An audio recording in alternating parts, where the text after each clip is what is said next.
Baik, Assalamualaikum warahmatullahi wabarakatuh. Selamat siang, salam sejahtera untuk kita semua. Pertama-tama marilah kita mengucapkan puji dan syukur kehadirat Tuhan Yang Maha Esa yang pada hari ini Selasa 27 Juni 2023. Kalau di Indralaya, Ogan Ilir, Kak Reno ini sedang mendung-mendung ya Kak ya. Tadi siang sih, tadi pagi sampai dengan siang ini agak cerah, tapi ini sudah mendung. Kalau di posisi Kak Reno gimana nih Kak? Saat ini sih tadi saya baru jalan juga untuk ke EVOS Training Facility kita, ke kantor kita. Saat ini sih panas sekali di sini, di Panas Jakarta. sekali Kak ya. Oke. Iya, benar. Baiklah, semoga teman-teman juga yang hadir, cerah ya hari ini ya, karena sudah ada Kak Reno, merupakan Head of Manager EVOS Esport atau PT EVOS Esport Indonesia. Kami juga ucapkan terima kasih dan selamat datang kepada Kepala UPT Pusat Pengembangan Karakter dan Karir Mahasiswa, Bapak Dery Setiawan, PhD. Ya, selamat datang Pak Dery. Selamat siang Mbak Santi. Halo Mas Evos, Mas Reno, Mas. Halo Pak Dery. Halo Mas, kabar Mas? Ya, salam kenal Mas. Satu kehormatan bagi Universitas Sriwijaya mendatangkan Kak Reno, saya panggil kakak aja ya Kak ya, karena ini merupakan acara yang sebenarnya ditunggu-tunggu dan juga sudah banyak di-request dari mahasiswa kami Kak. Sebenarnya sudah punya timeline di tahun lalu, tapi mungkin realisasinya baru di tahun 2023 ini. Perkenalkan, saya Santi Marcelina Napitupulu yang hari ini akan menemani kakak-kakak semua untuk hadir mengikuti kegiatan hari ini dengan tema Sport Science Esport Peluang di Masa Depan. Izinkan saya membacakan rundown acara kita pada hari ini. Yang pertama akan ada kata sambutan dan juga opening wisdom dari Pak Dery Setiawan yang merupakan Kepala UPT Pusat Pengembangan Karakter dan Karir Mahasiswa. Kemudian kita akan mendengarkan pemaparan materi dari Kak Muhammad Rafi Fahreno yang merupakan Head of Manager EVOS Esport. Kemudian akan ada sesi diskusi selama 60 menit dan akan ada penutup. Untuk mempersingkat waktu, kami persilakan kepada Pak Dery Setiawan untuk menyampaikan kata sambutan dan juga opening wisdom. Pada Bapak dipersilahkan. Oke, terima kasih Mbak Santi. Selamat siang semua. Assalamualaikum warahmatullahi wabarakatuh. Salam kenal dan salam hormat kepada Mas Reno dan tim EVOS yang bersedia ya sharing knowledge, sharing experience-nya kepada kami. Memperkenalkan kami dari Universitas Sriwijaya, Mas. Jadi kami dari UPT bimbingan UPT Karir ya, UPT Karir yang sering mengadakan kegiatan-kegiatan. Kita bagi dalam yang kita sebut sebagai kegiatan soft skill dan kegiatan hard skill. Kegiatan soft skill yang biasanya kita ngadain talk seperti ini. Nah, tugas kami Mas memang yang membridging para calon-calon fresh graduate dan juga para adik-adik yang akan menjadi alumni dari Unsri. Ini tugas kami untuk menyiapkan itu. Tugas dari UPT kami seperti itu. Menyampaikan mohon maaf yang harusnya tadi membuka acara adalah Wakil Rektor Bidang Kemahasiswaan dan Alumni. Beliau tadi ada tamu barusan tadi message saya untuk diwakilkan oleh saya untuk membuka acara. Nah, adapun Mas tadi Mbak Santi sudah mention bahwa memang dari tahun kemarin nih kita punya rencana. Jadi dulu memang kita punya acara namanya tourism ya, sport science salah satu bidikan kita karena kita ngelihat ke depan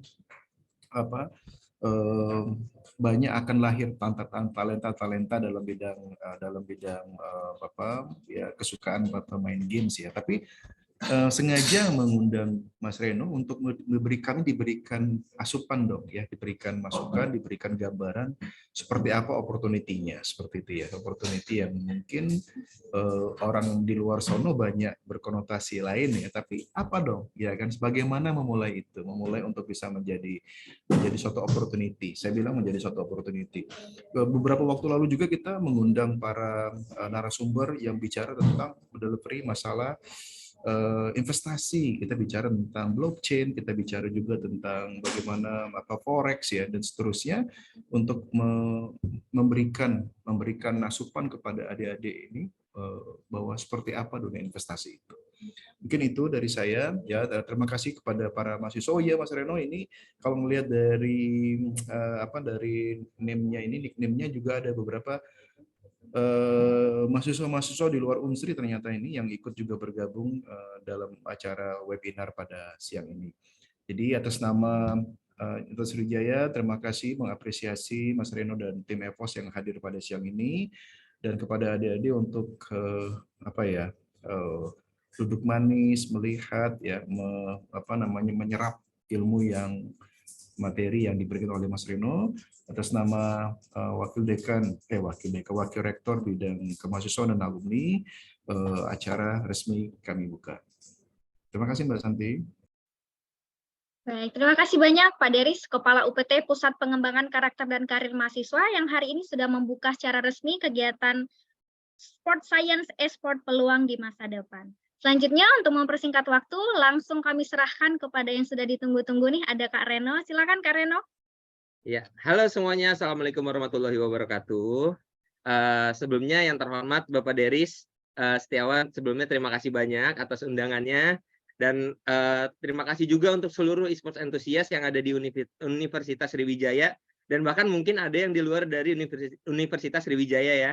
Dan yang emang kita lihat untuk kali ini banyak banget nih yang hadir, yang mungkin kita dari EVOS, aku selaku Head of Esport dari EVOS Esports, bisa memberikan ilmu yang mungkin belum didapatin nih dari mahasiswa-mahasiswa yang mungkin sudah belajar secara teori atau mungkin sudah datang ke turnamen, tapi mungkin dari sisi EVOS yang telah berkompetitif di nasional, internasional, bahkan ada di SEA Games juga, mungkin kita bisa sharing lebih tentang ilmu apa aja yang mungkin bisa kita kasih untuk kalian lah, yang mungkin bisa kalian semoga dapat bermanfaat lah untuk kita semua yang ada di sini, seperti itu. Dan mungkin kita bisa mulai aja kali ya dari sesi webinarnya, Kak Santi.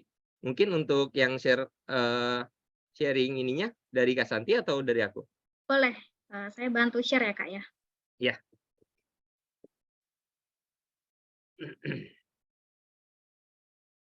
Oke, kita mulai ya. Sebelumnya, esports as a whole, business and industry, mungkin yang kita tahu, esports itu sendiri selama ini yang kita lihat itu di main gamenya aja, kayak gitu. Nah, mungkin di kompetitif, antar turnamen, yang sebenarnya dari sisi esports itu sendiri membuka peluang kita ke banyak hal.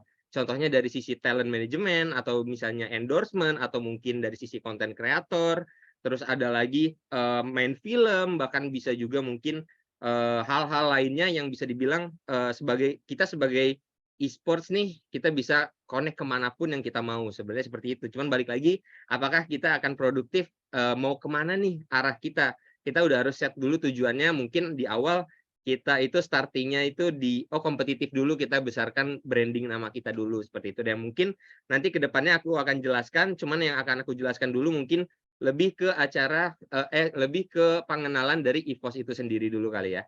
Oke, mungkin boleh di next. Ya, nah ini untuk EVOS Esports sendiri kita sudah terlahir dari tahun 2016, yang kita udah lumayan memupuk esports di Indonesia ini, yang tadinya mungkin orang tidak begitu aware sama esports, tentang kompetitif, mungkin di nasional atau internasional, hingga akhirnya mungkin boomnya itu adalah di tahun 2018. Pada saat itu esports Indonesia itu sendiri lumayan besar di bagian mobile gamingnya, yang mungkin diawali oleh MPL season 1.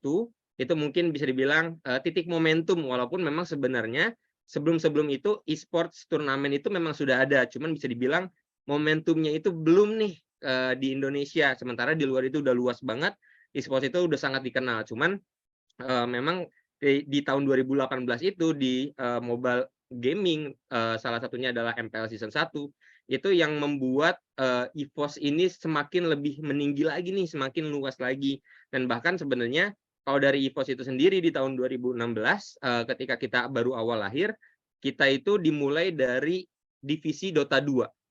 Nah, di mana memang esports itu paling terkenal, paling di awal, mungkin di sini ada beberapa juga yang udah tahu nih, dulu ada namanya, ada Navi Dandi yang dulu mainnya yang mainnya Puch, yang di Dota 2 yang emang terkenal banget. Dan mungkin dari sana itu esports itu mungkin semakin besar, yang dimana memang EVOS itu dulu divisi pertama kita adalah Dota 2. Nah, mungkin sedikit sharing juga, kita itu gimana caranya kita bisa dapat tim Dota 2 ini sebenarnya itu ada berbagai cara nih. Ada memang yang akuisisi tim yang sudah besar, atau misalnya ada yang dia open trial. Nah, kalau untuk Evo sendiri, ketika kita mau merekrut player-player yang ada di divisi Dota 2 pada saat itu, kita itu bentuk satu turnamen yang akhirnya itu sebenarnya si Dota 2 EVOS itu bukan yang juara satu di turnamen tersebut. Karena yang juara satu di turnamen tersebut itu udah punya manajemennya sendiri. Dan juara duanya juga udah punya manajemennya sendiri. Lalu kita ambil namanya EVOS Latitude. Nah itu Zero Latitude. Nah itu dia divisi pertama kita yang kita akuisisi. Dia juara 3 di turnamen yang kita bikin. Terus akhirnya kita akuisisi jadi EVOS Esports Dota 2. Dan memang kita ambil logo EVOS pertama kali pun mungkin apa namanya, kalau kita lihat di kiri bawah nih dari slides ini kan ada logo EVOS yang sekarang nih. Nah, dulu logo EVOS itu belum seperti itu. Mungkin bisa dibilang logo EVOS itu dulu masih belum sangar, masih bayi, jadi masih lucu kayak gitu. Dan itu emang logo itu diakuisisi sama kita dari si Zero Latitude. Yang emang dulu ambience dari logonya sendiri adalah warnanya merah sebenarnya. Cuman memang bos kita ini lebih suka ke warna biru nih. Nah, jadi logonya itu kita ambil, cuman kita ganti ambience-nya jadi warna biru seperti itu. Dan terus setelah beberapa tahun setelah itu kita baru ubah nih, kita rebranding lagi logo kita jadi yang seperti sekarang ini, yang ada di pojok kiri bawah nih ada logo EVOS. Nah, di logo EVOS itu sebenarnya kita ambilnya itu dari fansnya kita. Jadi fans kita itu dulu pernah mensuggest, oh bos, ini logo kita ini sekarang nih kurang sangar nih kalau dibandingkan sama tim e-sports lainnya kayak gitu. Dan dia nge-suggest, oh gimana kalau misalnya gambarnya seperti ini, sehingga akhirnya kita rework sedikit, terus kita kasih warna yang memang color-nya dari EVOS itu sendiri, hingga akhirnya jadilah logo yang sekarang yang dipakai sampai sekarang dari tahun 2017 sampai 2023 sekarang, seperti itu. Nah, boleh next-nya Kak Santi? Nah, ini di tahun 2016 sampai 2020 itu kita punya banyak tim e-sports di regional lainnya. Ada di Singapura, ada di Vietnam, ada di Malaysia, ada Filipina, terus ada di Indo juga, dan bahkan ada di Thailand juga kayak gitu. Dan pada saat itu kita lagi berjayanya nih di tahun 2019 nih, apalagi di tahun 2019 itu kita memenangkan turnamen kejuaraan dunia pertama kali untuk Mobile Legends dan Free Fire. Jadi ketika Mobile Legends dan Free Fire membuka turnamen kejuaraan dunia yang ada Brazil, ada tim Europe-nya, ada tim India, ada tim Amerika juga. Dan itu ketika dibuka kita memenangkan kejuaraan sebagai juara pertama nih. Yang dimana itu waktu itu pada tahun 2019. Seperti itu. Dan lalu di 2021-nya lagi kita memenangkan lagi kejuaraan dunianya dari EVOS Thailand kita nih untuk di game Free Fire. Dan memang pada saat itu kita mempunyai banyak game.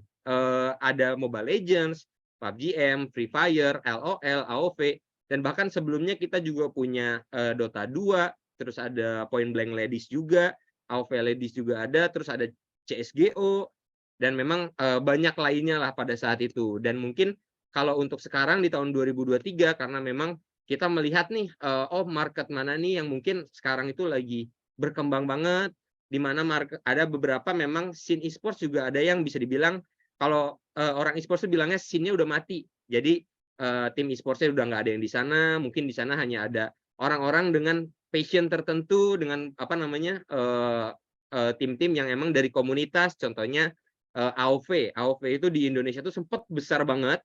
Dia salah satu kontestan lah dibandingkan dari Mobile Legends. Dulu mereka kompetitor kuat nih, yang mana AOV, Mobile Legends itu sama-sama kuat, hingga akhirnya mungkin AOV tidak berjalan mulus, hingga akhirnya sekarang masih ada sebenarnya, internasionalnya masih ada, di Indonesia juga masih ada, cuman memang tidak sebesar dulu kayak gitu. Dan kita juga yang untuk sekarang di EVO sendiri kita fokus di game Mobile Legends, PUBG M, dan Free Fire.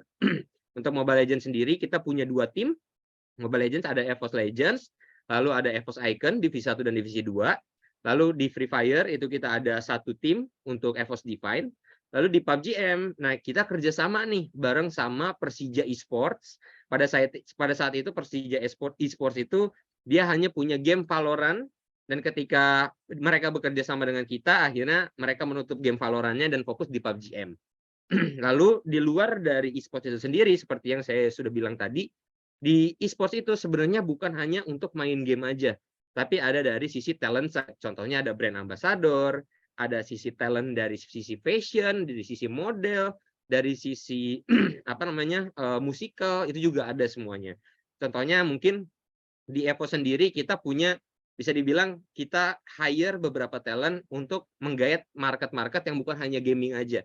Contohnya mungkin ada Ajil Dito, brand ambassador kita yang memang dia itu adalah pemain film dan artis sampai sekarang nih, dia masih mainkan apa namanya jadi artis, dan beberapa film sudah launching, ada yang di bioskop, ada yang di series, ada yang di OTT juga, di OTT platform kayak Maxstream atau yang lainnya kayak gitu. Nah, lalu ada juga Yupi nih, Cindy Yuvia, dia itu brand ambassador kita, ex JKT48, yang dimana market dia itu adalah musikal lah bisa dibilang. Kayak contohnya misalnya mungkin K-pop, atau mungkin wibu nih yang pada suka anime-anime. Nah, itu dia marketnya tuh ke arah sana. Terus kita ada Una juga. Una itu lebih ke arah fashion, dan dia itu bergeraknya itu dia besarnya itu di TikTok. Di mana di TikTok tuh dia disebutnya itu seringnya adalah ratu TikTok kayak gitu, karena emang followers dia, fanbase dia sangat besar di TikTok. Lalu kita satu lagi ada BA kita namanya Angel. Nah, Angel ini dia itu sebenarnya marketnya gaming, tapi kenapa dia masih ada sampai sekarang, karena dia adalah brand ambassador kita yang pertama kali dulu dari tahun 2017 sampai tahun sekarang. Dari dulu dia masih muda sampai sekarang dia udah nikah, bahkan sekarang udah hamil juga, tinggal lahiran aja nih bentar lagi.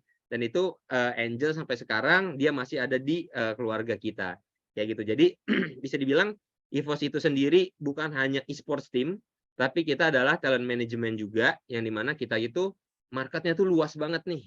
Bahkan bukan cuma dari regional, dari negara-negara lain yang emang fokus di e-sports, tapi dari sisi talent side, dari sisi TikTok, YouTube, terus mungkin Instagram, Twitter, Facebook, dan lain-lain, itu semua kita incar ke sananya. Jadi buat teman-teman nanti mungkin ada beberapa orang yang benar-benar passion banget nih untuk main game. Oh, jungler gue jago banget nih, gue pengen menang, pengen lolos jadi pro player, tapi sampai sekarang belum terrealisasikan. Jangan khawatir, karena ada sisi dari talent, bisa jadi content creator, bisa jadi live streamer, bisa jadi VA. Jadi mungkin kalau belum jalannya, kalian harus berbelok nih. Ke arah mana nih kalian mungkin bisa ambil kesempatan lainnya. Seperti itu. Oke, mungkin boleh di next, Kak Santi. Oke, nah ini EVOS Integrated Training Facility yang biasa kita sebut EVOS ITF, yang dimana bisa dibilang e-sports itu pada zaman dahulu nih, tahun 2019, padahal sebenarnya nggak selama itu ya. Mungkin karena memang e-sports itu sendiri masih muda nih, masih muda. Dulu di tahun 2019, dari 2016 deh, ketika EVOS pertama kali dibikin, itu kita tinggalnya di gaming house. Gaming house itu adalah rumah dinas kalau biasa dibilangnya. Kita tinggalnya di gaming house-nya itu di apartemen, ada di Jakarta Selatan. Dulu itu apartemen lantai 2 itu adalah gaming house kita. Lalu lantai satunya itu adalah kantor nih, yang dimana dulu karyawan kita tuh hanya beberapa lah, hitungan jari. Dulu itu kantornya itu ada di apartemen kayak gitu. Lalu sampai akhirnya di tahun 2019, dari 2018 kalau nggak salah, dari tahun 2018 kita udah pindah nih, kantor kita itu pindah ke Palma Tower, ke apa namanya, gedung kantoran nih. Kita pindah ke sana, terus di sana juga gaming house sama kantornya bisa dibilang udah dipecah nih, udah dipisah. Jadi karyawannya juga udah bertambah banyak. Di luar dari sisi e-sports yang emang kompetitif, kita punya tim konten, tim merchandise, tim sponsor, tim banyak lainnya lah. Bahkan ada sampai finance, legal, terus ada directors juga, jadi ada banyak sebenarnya. Lalu setelah di tahun 2019 itu kita pindah lagi nih ke gedung WIM, dan ada EVOS ITF ini.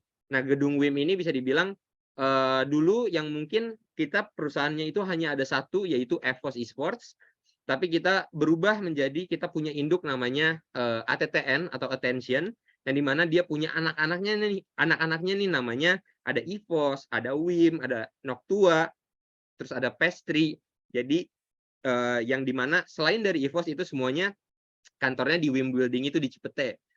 Tapi untuk yang pro players dan sisi kompetitifnya nih EVOS Esports-nya itu kita kantornya ini di EVOS Integrated Training Facility. Jadi bisa dibilang players ini ketika mereka ingin istirahat, mereka akan tinggalnya itu di gaming house di sebelah EVOS Integrated Training Facility ini di apartemen. Tapi ketika mereka harus latihan, mereka pergi ke kantor nih. Mereka pergi ke EVOS Integrated Training Facility yang dimana kita sudah persiapkan semua fasilitasnya, ada ruang streaming, ada ruang gaming, ada playroom, bahkan ada kafetarianya juga. Dan itu bisa dibilang salah satu gebrakan EVOS yang pertama kali, bahkan esports pertama kali pada saat itu, kita membuat satu integrated training facility terbesar di Southeast Asia, yang dimana tim esports lain belum ada nih, yang memang tujuannya adalah pada saat ini digital itu sangat berkembang cepat ya, dan EVOS ini bergerak di bidang digital juga. Kita punya tim konten dan segala macamnya, yang dimana memang kita fokus ke sana, dan makanya kita sangat perlu integrated training facility ini untuk kita mungkin bikin konten atau mungkin kita bikin TikTok live streamer untuk streaming segala macam. Nah, itu semuanya kita ada di ITF ini. Dan memang salah satu tujuannya adalah mungkin di esports dulu itu kita kalau latihan, kita tidur, kita turnamen, itu semuanya ada di gaming house. Jadi ketika kita baru bangun mungkin, terus kita udah harus langsung latihan, terus kita langsung turnamen. Tapi semenjak kita bangun EVOS Integrated Training Facility ini, sebenarnya ini salah satu cara kita untuk mendisiplinkan player nih. Jadi mungkin ketika player yang saat sekarang ini, mereka itu istirahatnya di gaming house, mereka sebelum ke Integrated Training Facility ini, sebelum ke ITF, mereka tuh udah harus prepare dulu, mereka harus mandi, mereka harus makan, mereka harus prepare ketika mereka datang ke ITF, itu mereka udah datang ke gaming room dengan siap untuk saatnya mungkin latihan atau tanding. Jadi bisa dibilang kita nge-build nih disiplinnya mereka supaya nanti di in-game-nya mereka juga bisa disiplin. Karena memang yang selalu aku bilang ke player-player ketika di out game-nya nih, kita sudah bisa disiplin, kita bisa kerja sama tim, kita bisa percaya sama player satu sama lain, dan itu akan kebawa ke in-game-nya itu sendiri. Jadi buat kalian yang masih sampai sekarang nih belum disiplin ngatur waktunya, ada yang mungkin terlalu banyak main game, terus kelasnya jadi ketinggalan. Nah, itu sebenarnya tidak baik, karena ketika di out game-nya nih, di real life-nya kita udah nggak disiplin, maka di in game-nya kita nggak disiplin juga. Ketika di in game-nya kita harus ke lane bawah buat bantu gold lane kita, atau misalnya kita harus nge-cover rusher kita, tapi karena out game kita udah nggak disiplin, maka di in game juga nanti kita bisa jadi nggak disiplin juga. Kita nggak menjalankan job desk kita nggak siap ketika kita udah harus siap. Jadi yang pertama harus kita build adalah disiplin, itu yang paling penting. Lalu komunikasi dengan tim. Kalau misalnya kalian punya tim juga, saling percaya satu sama lain dulu di out game, hingga nanti di in game-nya kalian bisa percaya juga, dan jadinya mainnya lebih lancar lagi. Kayak gitu. Dan mungkin itu satu tips dariku. Di selang-selang kita bahas untuk EVOS ITF kali ya. Oke, boleh di next, Kak Santi. Oke, nah di sini ada EVOS terbaik dalam influence, wih, keren ya. Cuman memang iya, kita di sosial media sendiri kita lumayan banyak. Kita punya Facebook, kita punya YouTube, kita punya Instagram, yang dimana memang semuanya itu followersnya sudah jutaan, bahkan belasan juta. Dan mungkin kita juga kita bisa dibilang kita compare lah ya. Mungkin ini akan terdengar sedikit sombong, tapi mungkin kita dalam segi data kita pasti compare, karena tujuannya apa? Tujuannya kita masih mau mengejar orang yang lebih tinggi dari kita. Contohnya di sini ada satu tim ini nih, ada Face Clan. Face Clan ini dia itu tidak menjalankan konten e-sports seperti e-sports lain, bisa dibilang. Karena tim e-sports dia tuh mostly kontennya adalah meme, yang dimana EVOS lain kontennya adalah gameplay atau tentang timnya atau mungkin turnamennya. Cuman Face Clan ini jalannya tuh berbeda, hingga akhirnya mungkin dia bisa jadi jauh lebih tinggi dibandingkan tim e-sports lain yang mungkin caranya itu semua sama kayak gitu. Dan ini dari data ini yang membuat kita melihat nih, oh ternyata kita masih kurang, oh ternyata kita udah lebih tinggi dari ini, oh apa yang harus kita bikin selanjutnya seperti itu. Karena memang di EVOS sendiri dulu bos kita pernah bilang ketika tim e-sports udah ada yang setinggi ini, kita bukan samain rata sama dia, tapi kita harus lebih tinggi lagi.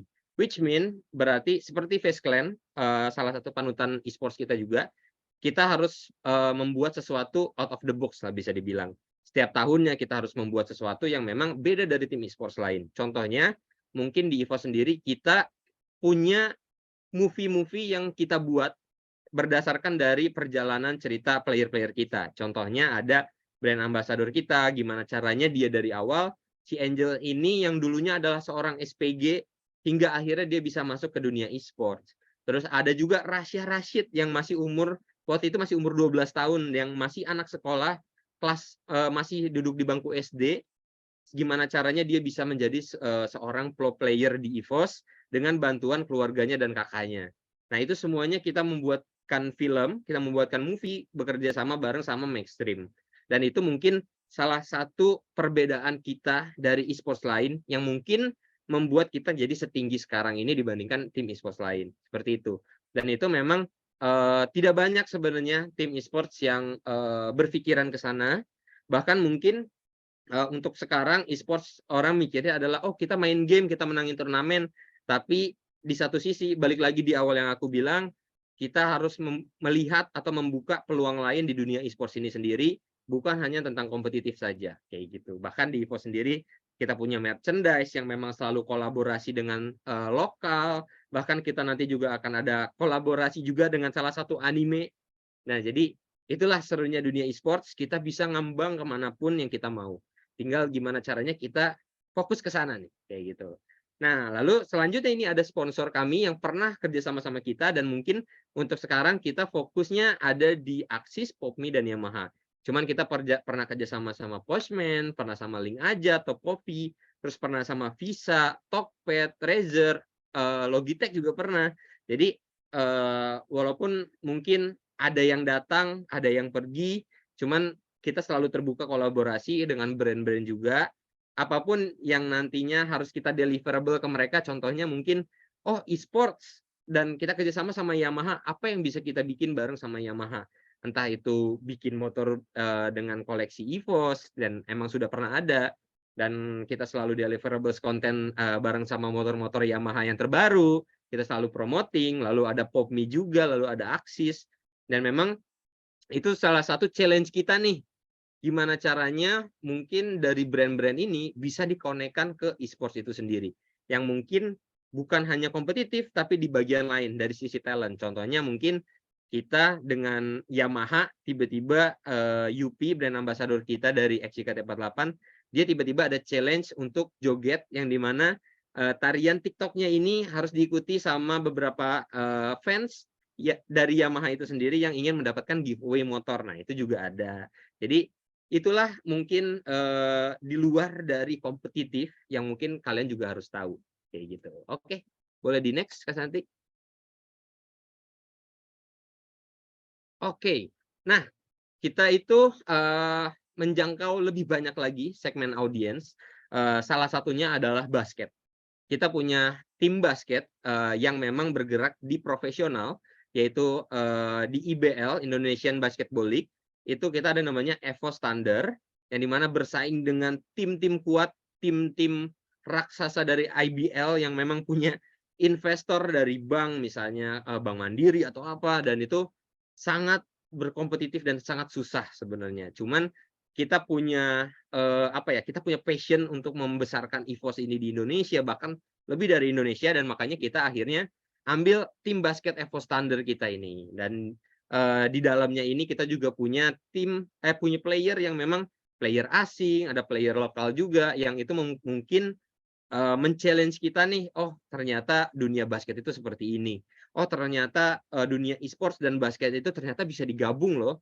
Oh dari sisi konten, dari sisi talent segala macam itu ternyata tuh nyambung. Jadi basket itu yang kita lihat selama ini hanya main basket, ternyata mereka kalau dikembangkan dari sisi talent juga bisa.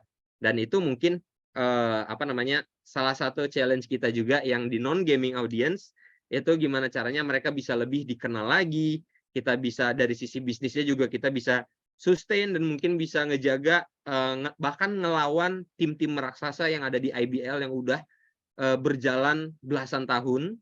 Kita juga pernah ada player yang memang udah 15 tahun di dunia IBL, yaitu ada Daniel Wenas. Itu sempat jadi player kita juga yang mungkin sekarang dia udah balik lagi nih ke tim lamanya karena memang dari sisi bisnisnya itu sendiri di player itu di EVOS di esports dan di sports itu sama. Jadi ada namanya buyout kontrak. Jadi kita sebagai pro player itu dikontrak dan bisa di buyout oleh tim lain ketika misalnya mereka memang ingin kita kayak gitu. Contohnya yang Daniel Wenas tadi. Kita bukan buyout tapi kita loan. Kita pinjam player tersebut selama 2 season lewat ke tim dia aslinya yaitu di Louvre. Kita loan, kita pinjam hingga akhirnya jalan berdua season dan akhirnya Daniel Wenas harus pulang lagi ke induknya lah, ke rumah lamanya kayak gitu. Dan itu mungkin salah satu hal yang kita dapat juga nih di basket yang dimana kita dari 2016 bergeraknya hanya di esports, tapi ternyata kita bisa tahu juga nih, oh ternyata di basket seperti ini, ternyata kita bisa implementasi IBL yang memang udah berjalan puluhan tahun itu ke esports jadi seperti apa, yang mungkin ini pengalaman dan ilmu yang ada di sana itu belum didapat oleh tim esports lain, yang mungkin itu jadi bisa dibilang advantage untuk kita lah karena kita udah pernah masuk ke arah non gaming audience seperti itu. Dan di sini di gaming audience-nya kita lihat juga ada skin Point Blank Ladies kita dulu ketika mereka menang bukan menang ya, dia juara 2 di World Series-nya mereka pada tahun 2018. Itu mereka berangkat ke Rusia dan pada saat itu aku adalah manajernya. Jadi aku berangkat juga ke Rusia waktu itu di tahun 2018 dan mereka memenangkan juara 2 karena juara satunya itu ada Thailand dan Thailand Ladies itu cukup kuat, tapi yang cowoknya itu yang menangnya juga dari tim Indonesia. Dan itu kita berkesempatan dibuatkan skin dari senjata-senjatanya oleh waktu itu publishernya aku lupa kalau nggak salah Game School. Kalau nggak salah bareng sama Game School kita bekerja sama bikin skin untuk senjata-senjatanya Point Blank Ladies. Lalu kita juga pernah juara M1 waktu itu, MPL World Series-nya Mobile Legends pertama kali. Kita juga dibikinkan skin bareng sama Muntun, kita kerjasama. Oh, hero apa sih yang mau kita jadikan? Oh, ini tuh karakternya tuh EVOS banget nih. Terus logo kita gimana caranya bisa masuk yang memang cocok untuk gamenya seperti itu. Dan pada saat itu memang kalau mungkin kalian ngikutin nih, di sini ada yang mengikuti dari sisi Mobile Legends atau waktu itu di turnamen M1 itu salah satu faktor kemenangan kita adalah karena Harit ini. Hero Harit ini aku sedikit cerita juga. Jadi hero Harit ini sebelumnya kita itu kalah dengan RRQ itu udah kalau nggak salah 3-0 kita kalah atau 2-0. Nah, kita udah dibantai nih, tapi karena kita dibantai karena Harit ini nggak pernah keluar karena RRQ itu nggak ngasih untuk kita pakai Harit kayak gitu. Hingga satu waktu kok mereka memberikan kita Harit ini yang memang hero power kita. Dan setelah kita pakai Harit, kita menang 1 game dan itu menjadi momentum kita mulai comeback lagi semangatnya nih, mentalnya mulai comeback lagi ketika dibantai di kejuaraan dunia itu pressure-nya sangat besar banget. Apalagi di nasional aja udah besar, gimana lagi di kejuaraan dunia.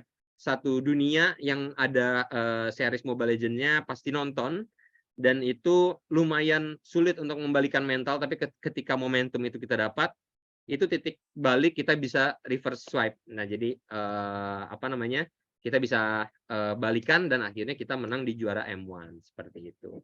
Dan itu mungkin aku sedikit cerita sharing-sharing pengalaman kita di kompetitif di nasional dan internasional dan di non gaming audience juga. Oke, boleh next Kak Santi. Nah, perkenalan dari sisi esports itu sendiri ya. Sebenarnya aku udah jelasin banyak tentang esports, cuman esports yang sekarang ini jauh lebih besar dibandingkan yang dulu. Kalau pro player yang senior-senior mungkin bilangnya gini, oh kalian itu para pro player yang sekarang itu udah enak, kalian itu udah bisa nerima gaji yang besar, udah bisa nerima fasilitas yang memang udah mumpuni dan memang apa namanya fasilitas yang ya udah kita tinggal main aja gitu. Cuman memang banyak kendala-kendala setelah kita udah sebesar ini, fasilitas semua sudah ada, mungkin gajinya yang dulu juga jadi lebih besar, mungkin itu ada kendala yang ditimbulkan akhirnya mungkin kita kenal sebagai star syndrome yang apa namanya mungkin player baru hingga akhirnya mendapatkan fame, mulai jadi terkenal, mulai dapat duit banyak dan akhirnya menjadi star syndrome. Nah, cuman pada zaman dahulu kala ketika senior-senior ini masih bertanding, masih e-sports itu masih belum terlalu dikenal, salary mereka bisa dibilang ya UMR kayak gitu. Walaupun mereka udah juara atau mungkin udah juara internasional, itu fasilitas yang dulu mereka dapat itu tidak sebanding sama yang sekarang. Yang sekarang sudah besar nih ketika e-sports itu udah masuk ke SEA Games, sudah jadi cabang olahraga di SEA Games, sudah diakui di berbagai negara. Di setiap gamenya juga udah mulai ada internasional turnamen yang banyak negara yang ikuti, ada Eropa juga, ada di India, ada di Brazil. Jadi untuk e-sports pada saat ini itu udah enak banget. Tinggal gimana cara kita utilize-nya nih. Dulu kita kalau misalnya pro player senior, ketika mereka mau dikenal oleh e-sports team, mereka itu harus membuktikan di global rank. Jadi dia harus nge-push sampai dia dapat Supreme, dapat dia juara 1 Indonesia, baru dia bisa dikenal sama e-sports.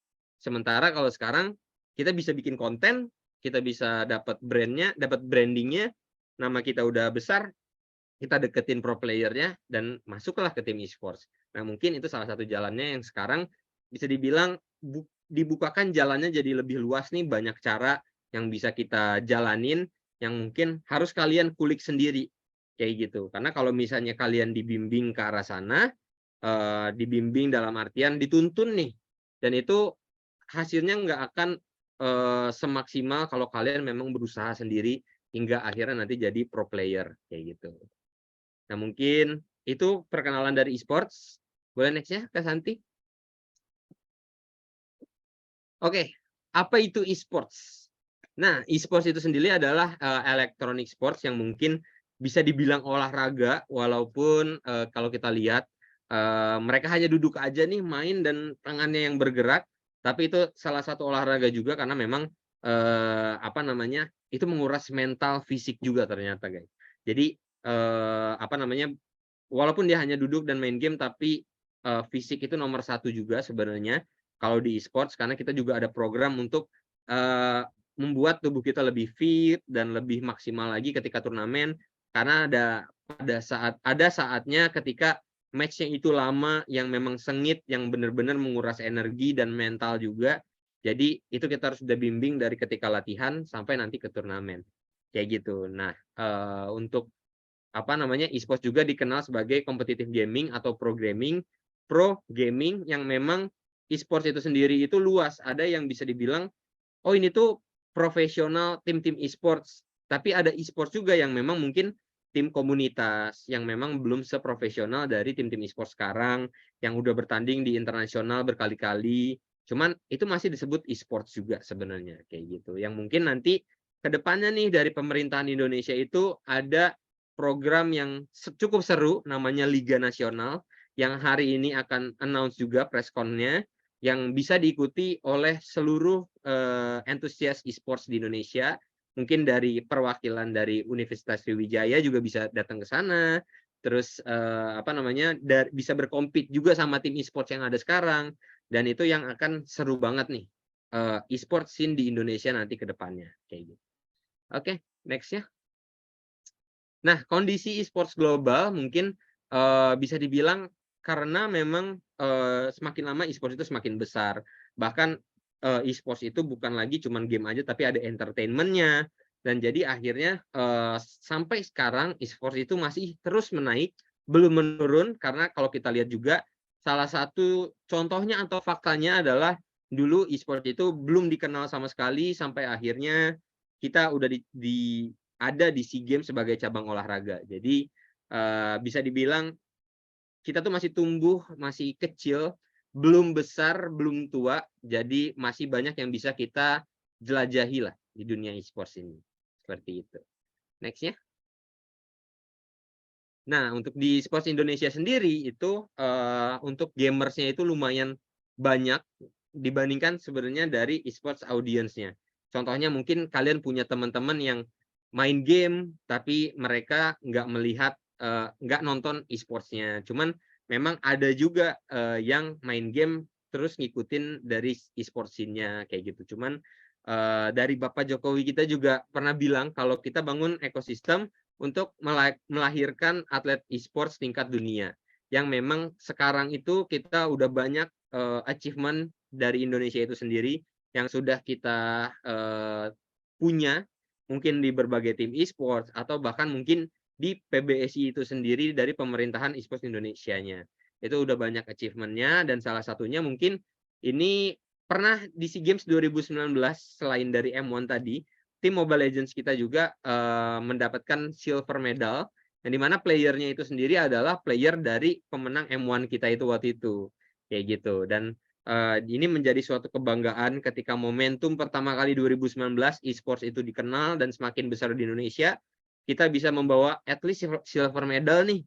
Kita masih ada di top 3, masih ada di top 2 kayak gitu. Dan mungkin semenjak itu yang memang akhirnya menjadi e-sports Indonesia itu semakin berkembang terus sampai akhirnya sekarang di SEA Games itu ada banyak cabang olahraga lain yang bukan cuma Mobile Legends aja, ada FIFA juga, ada Tekken, ada PUBG M, pernah ada Free Fire juga, ada AoV, ada LOL.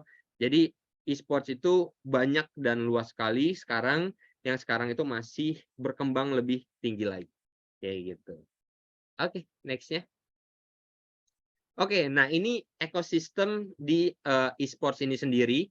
Nah, mungkin kalau kita lihat, kita itu ada di tim e-sports yang mungkin isinya itu kita ada bareng sama players, yang sebenarnya semua ini itu adalah saling saling bergantungan lah. Bisa dibilang di sini publisher-nya itu ada Muntun, ada Tencent, ada Garena buat Mobile Legends, PUBG M. Tapi ketika tidak ada tim e-sports, ya mereka nggak akan jalan. Tapi tim e-sports itu sendiri, dari turnamen-turnamen yang dibuat oleh Muntun, Garena, dan Tencent, kalau misalnya tidak ada turnamen, ya tim e-sports juga nggak bisa jalan. Dan begitu juga sebaliknya, players-nya, lalu fans-nya, dan bahkan mungkin platform kita nonton, dan mungkin brand-brand yang nge-support dari si publisher, atau competition-nya, atau teams-nya, atau bahkan sekarang juga udah mulai ada brand-brand atau sponsorship yang emang direct langsung ke players. Dan itu bisa dibilang perkembangan e-sports-nya itu sekarang sudah semakin luas, yang banyak belum kita jelajahi, yang mungkin ke depannya itu bisa menghadirkan suatu yang lain lagi nih, yang belum pernah terjadi, dan akhirnya, oh ini ada nih yang baru nih, oh ini suatu hal yang out of the box yang tim e-sports lain belum punya, seperti itu. Next-nya, Kak Santi. Boleh, next, Kak Santi. Ya. Nah, di sini kalau dari penyerapan tenaga kerja di ekosistem e-sports, itu mungkin kita selama ini taunya e-sports itu main game aja nih. Maka kita fokus untuk mengembangkan skill kita di bagian game, entah itu Mobile Legends, PUBG M, atau Free Fire, atau mungkin game PC lainnya. Dan untuk tujuannya adalah sebagai players, kayak gitu. Dan sebenarnya di luar dari players itu, banyak lainnya yang bisa kita jalanin ke sana kalau misalnya kita sebagai e-sports enthusiast. Contohnya mungkin dari talent atau community, programming, manajemen dari sisi platform, atau dari sisi tim ada e-sports, konten, community, manajemen, ada merchandise juga, ada sponsors, atau bahkan mungkin kalau kalian ada yang di jurusan mungkin yang seperti HR, atau legal, atau finance, itu juga ada di teams maupun di publisher juga. Lalu di competition juga ada broadcasting, ada community, ada data, produksi, lalu ada art, audio, design, dan manajemen. Lalu di publisher juga ada lagi yang lain. Jadi bisa dibilang, one day misalnya kalian sebagai passion kalian ada sebagai pro player, tapi kalau misalnya kalian nggak bisa mencapai ke sana, kalian mungkin bisa jadi aku. Karena sama, aku juga dulu passionku adalah untuk menjadi pro player. Aku pengen menjadi pro player yang memang bisa juara satu nih di Indonesia ataupun di internasional. Tapi ketika ternyata skill kita tidak sekuat itu, kita bisa masuk ke hal yang lainnya karena e-sports itu luas kayak gitu. Dan bahkan ini aja masih sedikit dari yang terbuka, sementara yang lainnya itu masih banyak lagi, mungkin dari sisi talent, dari sisi konten kreator dan lain-lainnya. Jadi mata kalian jangan tertuju sebagai pro player aja. Yang ada di sini jangan hanya fokus di pro player, tapi banyak lainnya kalau misalnya kalian ingin mengembangkan e-sports di Indonesia. Seperti itu. Oke, boleh next-nya Kak Santi. Oke, potensi e-sports di masa depan. Nah, kalau kita lihat nih, dari artis-artis di Indonesia yang udah banyak bikin tim e-sports di Indonesia, bahkan bukan cuma artis aja, sekarang ada tim bola juga yang membuat tim e-sports, terus ada yang tim dari basket juga membuat tim e-sports juga. Ada juga bahkan yang tim e-sports kolaborasi bareng sama tim bola. Di Indonesia udah ada, dan di luar pun, di internasional pun baru ada yang launching juga tuh, kerjasama bareng sama tim bola. Kayak gitu. Dan lalu ada brand-brand yang mulai ikut masuk ke dunia e-sports yang mungkin bisa dibilang segmennya dia tuh sebenarnya nih lebih ke arah yang lain, tapi ternyata akhirnya mulai masuk ke dunia e-sports kayak gitu. Bahkan bisa dibilang ada yang nggak ada sangkut pautnya bahkan sama e-sports, tapi ternyata dia itu bisa loh masuk ke e-sports kayak gitu. Contohnya mungkin kita punya talent di Mobile Legends namanya Delar. Dia adalah satu player yang datang dari Filipina yang kita rekrut untuk datang jadi pro player di Indonesia. Dan mungkin dia pernah iklan di Teh Gelas. Dia masuk jadi talent iklan di Teh Gelas yang bisa dibilang jadi peran utamanya di sana. Dan itu positif komen dari brandnya juga.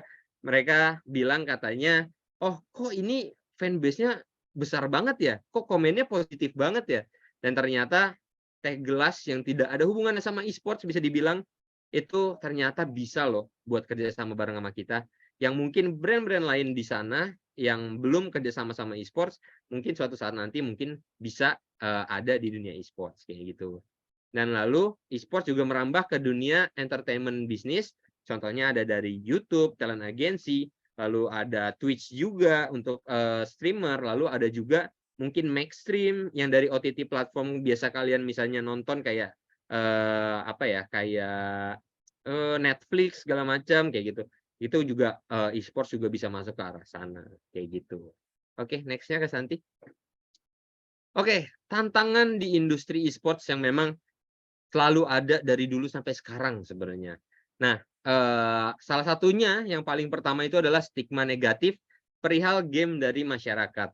Mungkin ada orang yang jadi kecanduan game, ada yang antisosial, fokus main game tapi nggak bersosial sama yang lain, terus ada malas belajar juga, ada kesehatan tubuh juga mungkin bermasalah, ada tidur tidak teratur, dan ini yang bisa dibilang 5 faktor ini adalah 5 faktor pertama ketika kita mau rekrut player, 5 orang ini yang tidak kita terima. Kenapa? Karena dari 5 hal ini mereka itu akan menutup hal lainnya. Contohnya, misalnya dia itu adalah orang yang antisosial. Dia tidak bisa berbaur sama yang lain, tidak bisa bersosialisasi sama sekitarnya, yang dimana membuat ketika dia masuk ke satu tim EVOS misalnya, dia tidak bisa jadi kerjasama sama tim teman-temannya ini, teammates-nya dia. Karena dia mungkin fokus ke gameplay-nya, dia fokus sama skill-nya, mekaniknya, tapi dia nggak bisa teamwork, itu akan jelek di timnya. Karena kita main berlima, bukan main sendiri. Mungkin kalau misalnya emang orang yang kayak gitu, mungkin mainnya game bola aja tuh yang mainnya sendirian kayak gitu. Lalu ada malas belajar juga. Nah, biasanya orang yang malas belajar itu, IQ-nya itu kecil. Yang dimana kalau kalian masuk ke e-sports, kalian masuk ke dunia profesional player, IQ itu sangat dibutuhkan sebenarnya. Karena ketika kita nggak bisa belajar dari hal baru, misalnya kita ada update patch nih per hari ini untuk Mobile Legends. Dia itu tentang emblem, yang dimana semua player harus belajar, harus adjust sama hal baru. Cuman mungkin orang yang malas belajar dan nggak biasa untuk belajar hal baru, dia akan stuck di sana kayak gitu. Dan itu yang akan membuat jelek dari sisi timnya, dari sisi teammates-nya, dari sisi dirinya sendiri juga. Kayak gitu. Lalu ada kesehatan tubuh bermasalah, yang dimana ketika kita lagi match panjang, kita match lama, misalnya lawan tim yang kuat, tapi dia nggak kuat karena dia nggak terbiasa buat olahraga, dia nggak terbiasa buat tidur cepat, dia nggak terbiasa juga buat menjaga kesehatan makanannya atau mungkin badannya kayak gitu. Dan itu yang kita hindarkan ketika kita rekrut players. Yang itu mungkin ada sesi interviewnya kayak gitu. Dan yang kita cari untuk jadi pro player itu makanya bukan hanya cuman jago aja, tapi harus bisa komunikasi dengan tim, harus bisa adjust dengan sekitar juga, apakah dia bisa berkembang cepat atau enggak, terus harus bisa disiplin, itu yang paling penting juga, dan apalagi player yang memang mungkin mau untuk berkembang, jadi nggak stuck di situ aja kayak gitu. Nah, lalu ada lagi nih lingkungan yang belum mendukung juga adalah masih banyaknya hate comment dan kritik yang menjatuhkan di media sosial. Yang dimana ini memang sudah ada dari dulu sampai sekarang, bahkan di Indonesia ataupun di internasional itu sebenarnya banyak. Bahkan di luar dari e-sports atau game itu juga banyak sebenarnya. Misalnya kayak di entertainment, di drama, Lambe Turah nih, kalian tahunya mungkin. Nah itu hate comment itu banyak banget. Dan mungkin itu memang jadi stigma negatif di semua industri bisa dibilang. Yang gimana caranya tim e-sports atau manajemen bisa menghalang itu stigma negatif itu untuk membuat player kita itu jadi mentalnya kuat, buat tahan dari head comment atau kritik yang menjatuhkan. Gimana caranya kita rubah nih head comment atau kritik yang menjatuhkan itu menjadi motivasi untuk mereka kayak gitu. Dan itu adalah tugasnya manajemen, tugasnya coaching staff seperti itu. Lalu ada sarana yang kurang memadai, koneksi internet yang masih kurang stabil, dan ini memang sering terjadi juga ketika kita turnamen, mungkin turnamennya offline di suatu tempat, misalnya kita turnamen grand finalnya di Bali, terus di Bali ternyata koneksinya kurang stabil di bagian tertentu, atau mungkin turnamen di mana yang memang belum ada apa namanya WiFi yang bisa masuk ke sana, jadi kita pakai paket data, itu juga ada juga kayak gitu. Jadi masih ada beberapa tempat yang memang bisa dibilang itu jadi kendala. Cuman kalau di EVOS sendiri, entah itu di gaming house atau di EVOS ITF, kita selalu kasih fasilitas yang terbaik untuk player-player kita. Salah satunya mungkin di ITF itu sendiri, kecepatan internet kita itu khusus untuk pro player. Jadi kita tuh ada ruangan office-nya, ada ruangan pro player, tapi khusus untuk ruangan pro player-nya itu sendiri, kecepatannya itu di 200 Mbps, dan itu per timnya. Dan itu kita kerjasama bareng sama CBN, kayak gitu. Jadi semuanya di-provide dari brand CBN ini, terima kasih CBN, kayak gitu. Nah, jadi dari brand itu juga bisa membuat fasilitas kita nih jadi lebih terbantu untuk pro player kita, kayak gitu. Nah, lalu ada pengadaan stadion khusus gaming dengan perlengkapan e-sports yang memadai. Nah, ini di Indonesia belum ada sama sekali stadion khusus yang memang gaming. Yang aku dengar mungkin di China itu dia itu adalah stadion bola, stadion basket yang dirubah menjadi stadion gaming. Atau mungkin yang akan launching ini katanya nih bentar lagi di Arab, dia bikin stadion atau tower khusus untuk gaming atau e-sports. Itu baru juga tuh yang akan launching, mungkin aku nggak tahu tahun ini atau tahun depan. Kayaknya sih tahun depan 2024. Kayak gitu. Dan itu serunya dunia e-sports itu masih berkembang, masih jauh dari mentok. Jadi kalau misalnya kalian punya passion yang memang tinggi di sini, jangan lupa untuk membuka ke arah lainnya di e-sports gitu. Nah, lalu ada masih kurangnya kesetaraan gender. Kurangnya tempat yang terbuka bagi gamer perempuan, terus ya itu sebenarnya benar. Karena apa? Karena memang ladies scene di Indonesia mungkin tidak banyak. Karena ketika misalnya dibentrokin nih turnamen e-sports cowok dan turnamen e-sports cewek, ketika dibentrokin views-nya itu akan lebih banyak ke turnamen yang cowok. Itu memang kendala kita saat ini, yang dimana beberapa publisher game juga mencoba nih gimana caranya biar tim pro player ladies dan tim pro player cowok itu mungkin digabung di satu kompetitif. Itu juga kita pernah lakukan sebenarnya di game Free Fire kita, yang memang sebenarnya masih banyak kritik yang menjatuhkan lah di media sosial ketika kita melakukan itu. Cuman kita nggak pantang menyerah nih untuk memajukan ladies scene juga di Indonesia, di PBSI juga, di pemerintahan Indonesia bagian gaming juga, khusus bagian gaming itu juga selalu mencoba untuk gimana caranya ladies scene e-sports di Indonesia juga bisa terus berkembang juga, seiring berjalannya tim cowoknya juga berkembang. yang mungkin suatu saat nanti bisa digabung semuanya kayak gitu. Jadi untuk ladies player juga yang di sini mungkin ada, tetap semangat terus, jangan kalah dari teman-teman cowoknya di sana, bahkan kalau bisa jadi top one dari Universitas Sriwijaya nanti tuh. Keren banget. Kayak gitu. Oke, boleh next ke Santi. Oke, mungkin untuk sharing dari pengalamanku dari sisi yang udah pernah berkompetitif di nasional dan internasional, mungkin sampai sini dulu. Mungkin kalau ada yang ingin bertanya, silahkan. Oke, Oke, terima kasih banyak untuk Kak Reno Reno. sudah Ya. menjelaskan Kak ya bagaimana sebenarnya dunia e-sport itu ternyata itu adalah industri yang luar biasa ya Kak ya. Ya. Oke, silakan teman-teman dapat memberikan reaction dulu terhadap paparan atau materi yang sudah diberikan oleh Kak Reno. Sekarang kita akan mengadakan sesi tanya jawab nih kepada materi yang sudah disampaikan oleh Kak Reno. Silakan teman-teman untuk dapat raise hand dan bertanya kepada Kak Reno. Tapi sebelumnya mungkin saya duluan ya Kak ya bertanya sama Kak Reno. Boleh. Kak Reno, Kak Reno kan ini adalah alumni dari Universitas Gunadarma gitu ya Kak ya. Betul.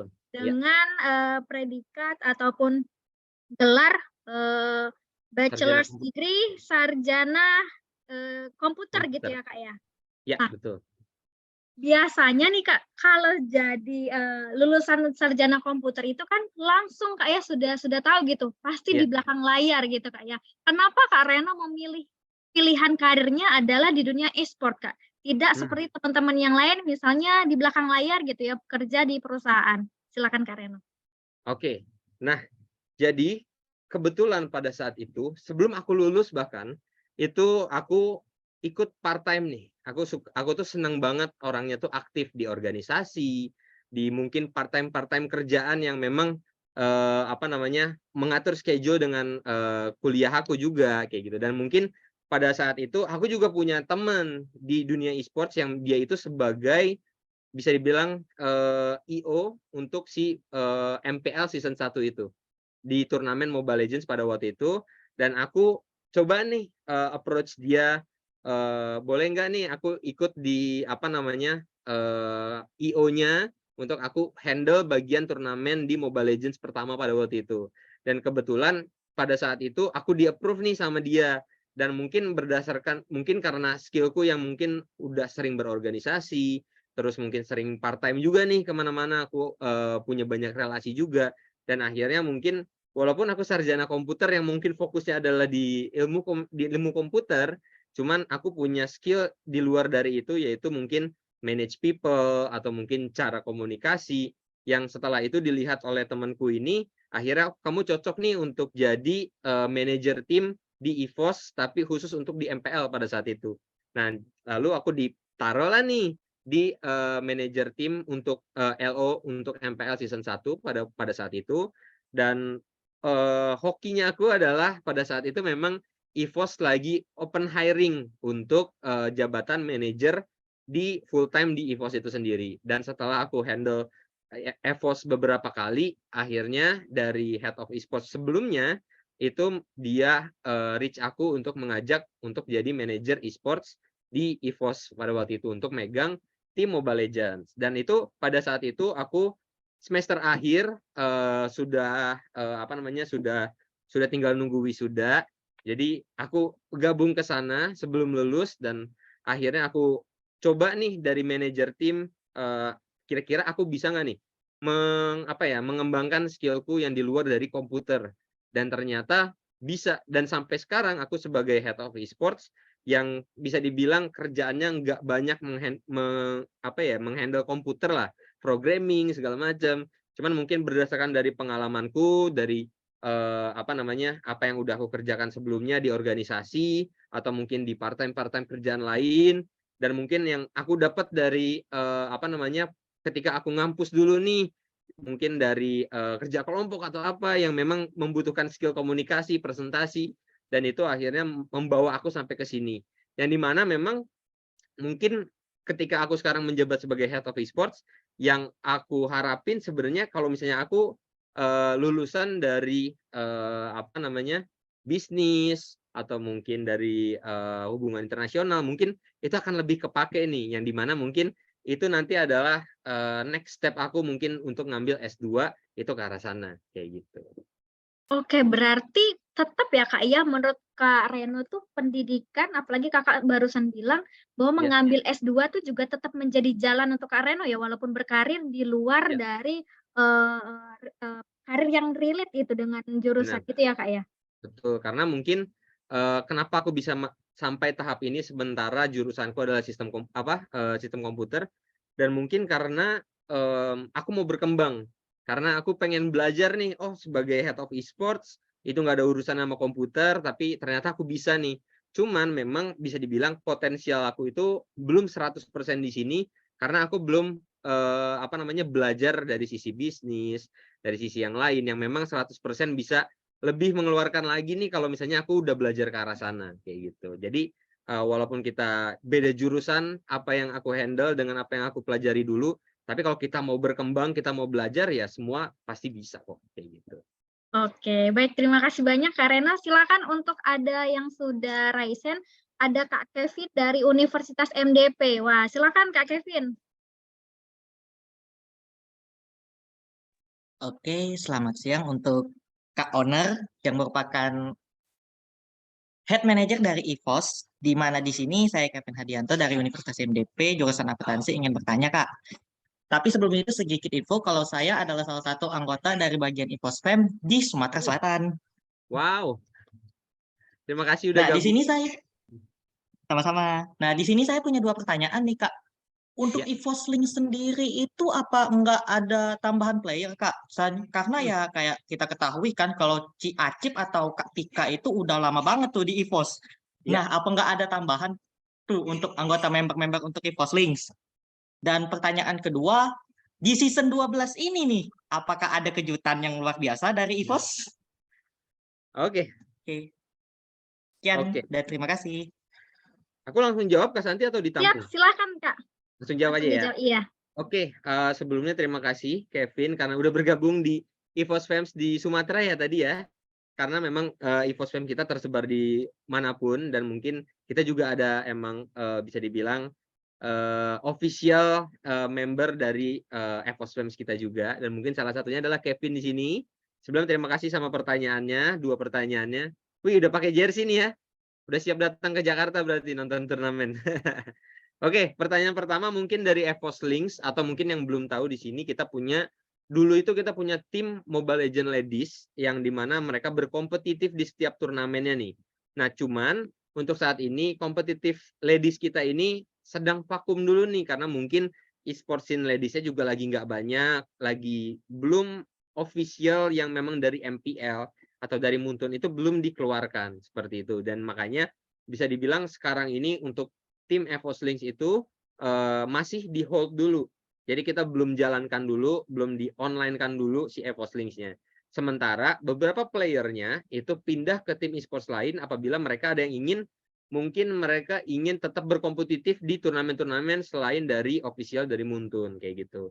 Dan untuk JJ sendiri atau Pika itu sendiri, dia lebih prefer untuk stay di EVOS sebagai talent. Jadi bisa dibilang dia itu sekarang itu udah bukan pro player, tapi dia sebagai talent. Dan bahkan mungkin dia udah punya mindset yang dulunya dia sebagai pro player, dia ingin menjadi talent dan ingin ke depannya itu dia pengennya itu menjadi brand ambassador dari EVOS itu sendiri. Yang dimana menjadi seorang brand ambassador itu bukan seperti menjadi talent. Kalau jadi talent mungkin ya udah yang penting skill komunikasinya itu bagus, terus sosial medianya bisa growth dan mungkin besar. Cuman kalau BA itu banyak kualifikasi yang untuk menjadi brand ambassador. Contohnya dia harus mengerti e-sports secara keseluruhan, mengerti e-sports internal dari EVOS itu sendiri, terus dia juga harus tahu perkembangan e-sports itu seperti apa, terus dia harus menjadi face-nya itu dari EVOS itu sendiri. Misalnya ketika aku lagi webinar di sini, terus di suatu saat di tempat lain ada event offline yang harus aku hadiri. Nah, yang akan menjadi penggantiku adalah BA-BA ku ini yang memang udah aku growth dari sisi e-sports di EVOS-nya itu sendiri, dia udah ngerti semuanya, dan skill komunikasinya juga harus bagus, terus dia juga harus punya fanbase atau market lainnya itu sendiri. Contohnya yang tadi ada yang XJKT48, ada yang artis juga, ada yang di gaming juga, ada yang di TikTok, seperti itu. Jadi semoga nanti judges-nya itu tidak stuck jadi pro player aja, bahkan ketika dia sekarang jadi talent, mungkin dia suatu saat nanti bisa jadi brand ambassador kayak gitu. Itu harapan aku untuk JJS, dan mungkin dari Pika-nya itu sendiri, dari JJS-nya itu sendiri juga seneng sama tujuannya dia nanti ke depan kayak gitu. Dan mungkin itu pertanyaan nomor 1 untuk EVOS Links. Lalu pertanyaannya untuk MPL season 12 nih. Dan itu mungkin yang akan bisa, aku nggak bisa share siapa player yang bisa menjadi kejutan nanti. Cuman ada kejutan, kita akan ada player baru juga. Bahkan ada regenerasi yang dari bawah ke atas, dari atas ke bawah. Dan itu akan di-announce sama kita di tanggal 30 Juni nanti kayak gitu. Jadi kamu Kevin silahkan ditunggu tanggal 30 Juni, refresh terus sosial media EVOS sampai jebol. Jadi tanggal 30 Juni kemungkinan sore itu kita akan announce kayak gitu. Oke, terima kasih banyak. Baik, Sama-sama. cukup ya Kak Kevin ya. Oke, silakan teman-teman yang mau raise hand dan juga bertanya secara langsung kepada Kak Reno. Saya masih Ya. punya 2 t-shirt lagi nih. Jadi tadi untuk yang pertama untuk Kak Kevin, nah masih ada 2 t-shirt lagi untuk teman-teman yang berani untuk raise hand dan bertanya langsung kepada Kak Reno. Silakan teman-teman. Oke, mungkin kita langsung lanjut ya Kak ya untuk Q&A. Ya. Ini ada dari Kak Muhammad. Oke, sudah ada Kak Riki Fernanda. Silakan Kak Riki. Oke, izin Kak bertanya nih Kak. Saya Riki Fernanda dari Universitas Sriwijaya. Izin bertanya nih Kak. Kan tadi Kakak bilang masih pengen belajar lagi kan terkait EVOS, terkait untuk di pro player nih kan, atau di EVOS nih. Ya. Ingin saya tanyakan tuh Kak, gimana sih Kak? Apalagi Kakak kan di awal tuh mungkin sulit sih, yang mungkin kan di awal-awal, kenapa lagi dari season 1 agak untuk meyakinkan orang tua kan, yang dimana apalagi kan e-sport ini kan bahkan kalau dengar cerita-cerita tim pro player di live streamingnya itu kan kayak Iwan tuh kan kalau ada filmnya kemarin agak gimana kan dengan orang tuanya, terus Aura gimana kan dengan orang tuanya gitu kan. Tapi gimana sih cara Kakak untuk meyakinkan orang tua dan juga untuk selalu percaya diri gitu untuk menghilangkan judge statement dari orang-orang luar agar kita tetap semangat gitu sih Kak. Itu sih Kak pertanyaannya. Terima kasih.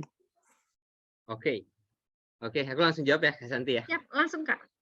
Oke, nah ini pertanyaan yang bagus yang memang ketika webinar pasti selalu dipertanyakan, karena memang ini bisa dibilang salah satu stigma yang masih kendala untuk e-sport saat ini kayak gitu. Dan gimana sih cara kita meyakinkan orang tua kita supaya bisa support sama passion kita di e-sports kayak gitu ya mungkin. Karena memang tugas aku sebagai head of e-sports, ketika aku melihat potensial talent atau players yang memang ternyata dia tuh bisa nih untuk jadi pro player tapi mungkin belum didukung sama keluarganya, itu tugas aku untuk meyakinkan orang tua tersebut untuk Om, Tante, kalau anaknya ini potensial sekali untuk jadi pro player atau mungkin jadi salah satu influencer besar nantinya, dan itu mungkin aku akan memperlihatkan achievement atau mungkin seberapa berkembangnya sih dunia e-sport saat ini, berapa yang bisa didapat dari e-sport saat ini atau mungkin dari sisi talent,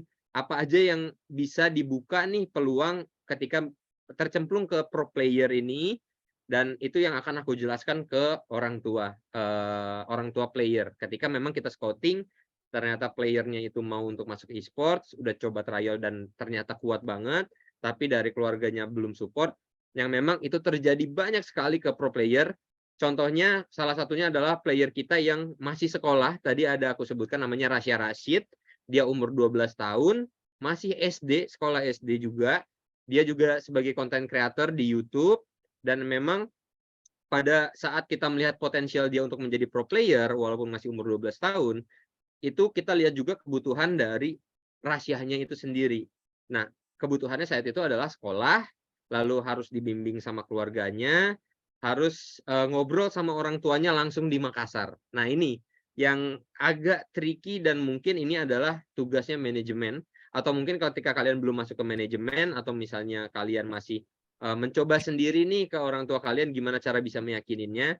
Pertama, kalian harus tahu e-sports itu udah berkembang sebesar apa potensial untuk menjadi seorang pro player atau masuk ke dunia e-sports itu sendiri. Lalu kalian kasih contoh-contohnya dari senior-senior sebelumnya yang pernah main di SEA Games.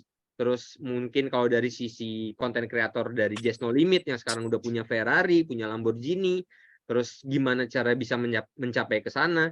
Dan yang paling penting adalah apakah kita bisa memberikan proof ke orang tua kita kalau kita tuh bisa ke arah sana, dan apa jalan proof-nya itu, realisasinya tuh seperti apa, dan itu yang harus kita berikan, kita jelaskan ke orang tua.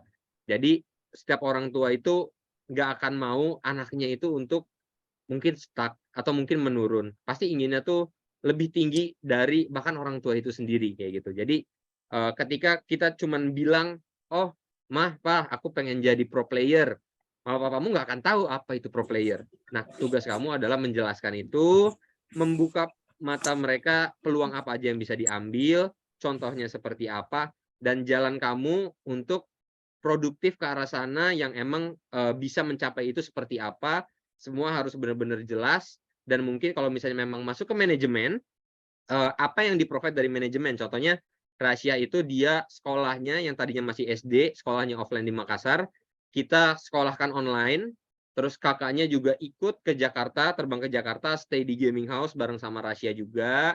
Terus kita kembangkan lagi nih, tadinya Rahasia konten kreator dengan subscribers misalnya 1 juta, kita kembangkan lagi sampai 3 juta subscribers, Instagramnya juga jadi lebih besar, terus peluang yang bisa dia dapat dari sosial media yang besar itu bisa mendapatkan endorsement, bahkan sampai akhirnya dibuatkan movie khusus dari Rasya Rashid ketika dia masih di bangku SD sampai dia menjadi pro player kayak gitu. Jadi bisa dibilang kita harus menjelaskan dengan hati kita nih ke orang tua kita kalau misalnya memang kita mau jadi pro player, gimana jalannya gitu. Jangan cuma ngomong aja, "Maaf Pak, aku mau jadi pro player." Itu ya nggak akan di-approve apa-apa. Karena bahkan manajemen juga kalau cuma kayak gitu juga nggak akan di-approve.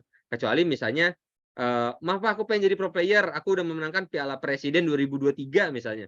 Nah itu udah ada jalannya, udah tahu peluangnya di mana aja. Jadi ya dari kitanya juga gimana caranya kita bisa mencapai ke sana juga. Jangan cuma dari omongan aja. Kayak gitu mungkin ya. Oke, berarti komunikasi yang baik dengan orang tua dan juga pembuktian ya Kak ya, untuk serius kalau memang mau terjun di pro player berarti harus serius begitu ya Kak ya. Betul. Oke, siap. Selanjutnya ada Kak Handi dari Unsri. Silakan Kak Handi ya, dari tadi sudah raise hand. Iya. Silakan untuk mengajukan pertanyaan. Oke, Min. Itu Mbak Santi, terima kasih Mbak. Boleh silakan ini dong Kak, open cam dong. Nah, oke. Iya. Oke. Dari tadi nih saya mau tanya nih, Mas. Ya, silakan Kak. Nah, ini tadi kan banyak yang bertanya tentang bagaimana cara masuk, bagaimana ininya, Mas ya. Nah, saya mau bertanya dari segi programnya ke depannya nih, Mas.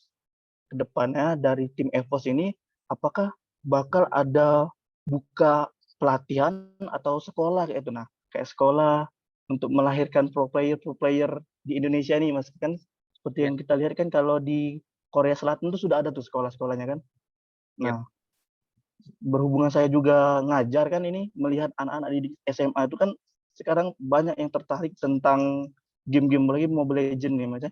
Nah, itu kalau ada pelatihannya, terus ada sekolahnya tuh kemungkinan tuh orang tuanya tuh lebih yakin gitu nah tentang anak-anak yang mereka ini mainin, kalau mereka mainkan ini bermanfaat juga gitu, Mas. Benar. Saya mau bertanya tadi ke depannya tuh apakah akan ada sekolah atau tempat pelatihan khusus untuk ini mencari para player, apa memang otodidak mencari ini aja Mas, lewat kayak apa namanya yang kayak Mas bilang tadi kan streaming gitu. Nah dia otodidak lah intinya gitu Mas ya. Gini itu aja Mas, terima kasih. Oke. Jadi sebenarnya untuk ke sekolah-sekolah, untuk misalnya mungkin bisa dibilang ada sekolah khusus e-sports misalnya. Dan ini sebenarnya yang akan dijalankan oleh PBSI. PBSI adalah dari pemerintahan kita nih yang memang handle fokusnya bagian e-sports. Yang memang mungkin udah berjalan dari sekarang, dari sebelum-sebelumnya, ke berbagai sekolah itu udah mencoba untuk masukkan ke kurikulum, atau mungkin ada ekskul dari sekolah yang memang khusus buat e-sports kayak gitu, dan memang udah dijalankan yang mungkin semakin lama waktu mungkin semakin besar sampai akhirnya mungkin nanti suatu saat amin akan ada sekolah sendiri, ada jurusan sendiri seperti itu.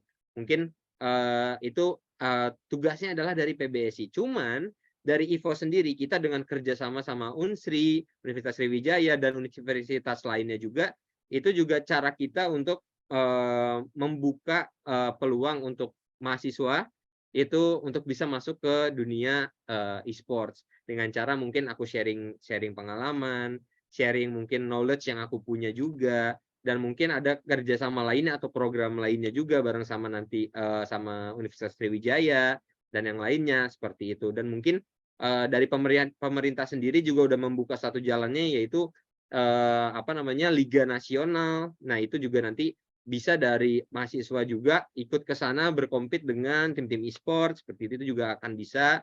Dan sebenarnya dari IVO sendiri kita sudah pernah menjalankan juga, disebutnya adalah IFC Pro Series, yang dimana sebelum IFC Pro Series itu ada namanya IFC reguler yang kita adakan biasanya itu setiap bulan. Misalnya bulan ini turnamennya Mobile Legends, terus bulan depannya ada lagi, dan semua pemenangnya yang diambil dari IFC reguler itu di-invite sama kita untuk datang ke IFC Pro Series. Jadi mana bisa dibilang gongnya dari IFC ini adalah IFC Pro Series, grand finalnya yang kita datangkan semua yang pernah juara, kita invite buat datang ke Jakarta, kita kumpulkan di gaming house, kita tandingkan di EVOS ITF, hingga akhirnya menemukan satu pemenang yang berhasil untuk menjadi pro player pada saat itu. Dan memang satu pro player itu pernah kita kontrak juga di EVOS, dan sekarang dia ada di tim Malaysia. Walaupun mungkin bisa dibilang dia lewat jalurnya itu lewat EVOS, tapi mungkin jodohnya bukan di EVOS tapi di tim lain, itu juga ada possibility. Kita juga dulu pertama kali juga pernah kerjasama bareng sama TikTok juga, kita bikinkan akademi, dan akhirnya satu player yang menjadi pemenang juga masuk ke EVOS juga. Terus sekarang ada di Bigetron, namanya Virno Cure, di tim MDL-nya Bigetron. Jadi bisa dibilang kita selalu membuka peluang untuk e-sports entusias di luar sana yang mungkin struggle-nya adalah mencari gimana caranya branding nama kita tuh dikenal sama pro player, dikenal sama coach e-sports, dikenal sama manajemen yang akhirnya bisa direkrut untuk masuk ke manajemen. Dan dari EVOS itu sendiri, kita di setiap game selalu ada open trial, bisa dibilang kita buka trial untuk publik. Jadi ketika setiap habis beres season, kita buka trial, bisa daftar melalui Google Form dengan syarat-syarat tertentu yang memang harus loloskan dulu nih syarat-syarat tersebut, hingga akhirnya bisa dipanggil untuk online trial, terus offline trial ke Jakarta, dan akhirnya menjadi pro player. Yang memang kita dari EVO sendiri kita juga banyak melakukan regenerasi, jadi dari MDL ke MPL, bahkan dari yang out of nowhere jadi masuk ke MDL itu juga ada kayak gitu. Dan memang di MPL season 12 kali ini nih untuk season untuk tanggal 30 Juni kita ada player baru yang mungkin bisa dibilang oh dia tuh dulunya tuh bukan siapa-siapa nih, dia nggak punya branding nama misalnya pro player dari tim mana, tapi lewat jalur dari open trial ini akhirnya dia bisa masuk ke EVOS sebagai divisi 2 atau divisi 1 kayak gitu. Jadi jalannya sebenarnya banyak, cuman gimana cara kita mencari jalan tersebutnya aja sih kayak gitu. Oke, cukup ya Kak Handi ya.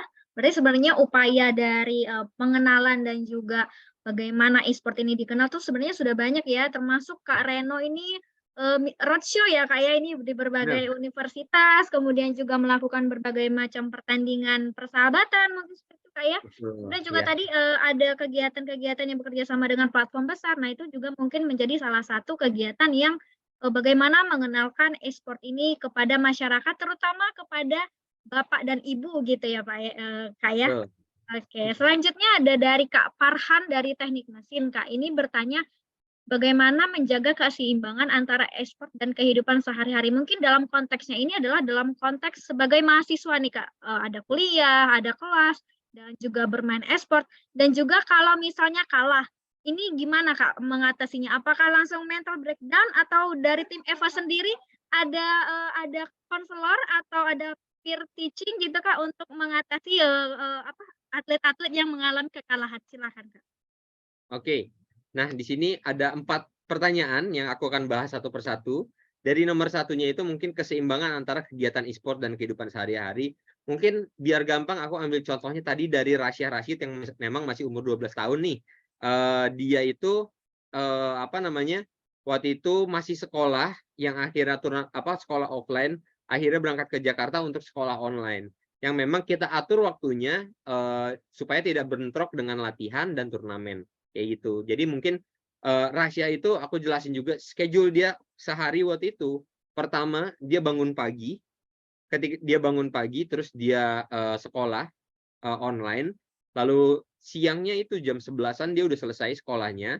Lalu dia bikin konten dulu nih di YouTube. Dia selalu reguler bikin konten setiap hari. Dia bikin konten dulu di YouTube sampai jam 1 dia istirahat, dan e-sports-nya sendiri latihannya itu biasanya startnya dari jam 3 sore, jam 4 kayak gitu. Karena memang biasanya kegiatan e-sports itu startnya dari sore sampai malam kayak gitu. Jadi Rasya pada saat itu dibimbing sama kakaknya juga, dibimbing juga sama manajemen e-sports, manajemen EVOS, biar semua schedule-nya itu bisa terbagi dengan baik lah. Manajemen waktunya dia juga gimana caranya biar nggak berbentrok ketika ada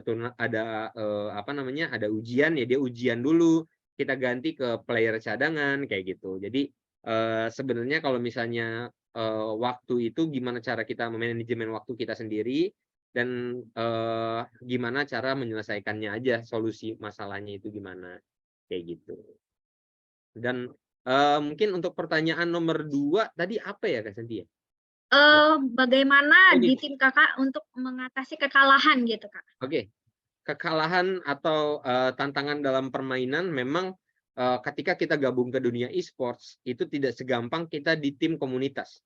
Jadi di tim e-sports itu semua orang ekspektasinya adalah harus mainnya tuh bagus, harus outplay, harus lebih bagus dibandingkan player-player biasa kayak gitu. Dan itu membuat pressure yang besar banget untuk playernya, yang memang tugas kita dari manajemen dan tugas kita dari coaching staff dari tim tersebut, gimana caranya kita bisa membuat itu menjadi motivasi, atau mungkin membuat itu menjadi kekuatan mereka ketika mereka direndahkan, itu jadi kekuatan mereka kayak gitu. Dan itu tugasnya dari coaching staff yang memang programnya itu udah ada di setiap timnya kayak gitu. Gimana caranya, terus ketika kalah kita review gamenya, kita lihat salahnya di mana dan kita cari solusinya, dan akhirnya di turnamen selanjutnya itu tidak akan terulang lagi atau gimana kayak gitu. Jadi ada berbagai caranya yang memang sudah dihandle sama coaching staff dan manajemen itu sendiri kayak gitu. Lalu nomor 3, bagaimana cara Kakak atau tim EVOS menjaga mental dan kesehatan fisik saat bermain ya?